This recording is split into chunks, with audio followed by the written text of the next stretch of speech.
what happened in Bolivia was that the GM agriculture was examined as a case, and they realized that it indeed poses a threat. The science was showing that there is a threat of cross-contamination, and when that happens, of course, you lose your certification. Food sovereignty was another issue.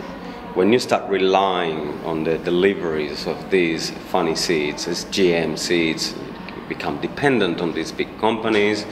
It's not only a national issue, it's a commercial issue, and it ends up being a social issue.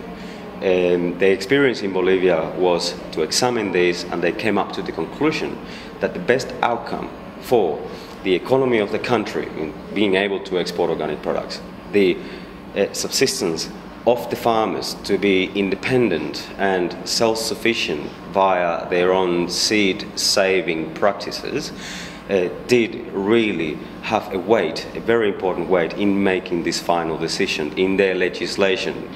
So really it is fundamental that in Australia, a developed nation, these considerations are taken into account. Observe the science and remember that these GM organisms haven't been tested for long enough to see what the consequences are, and they are out there in the open. It's like letting a lion out of a cage. What is it going to do?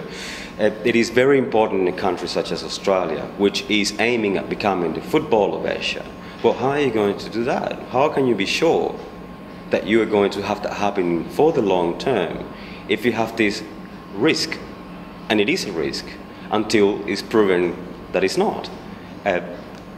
Let's have the debate, let's see it, but in the meantime, let's be precautious, as they have been in Bolivia, a much less developed nation, but who does really value the function of agriculture in a society, in an economy, and does really value the real interaction that there should be in between the different species in nature, which we are just one of them.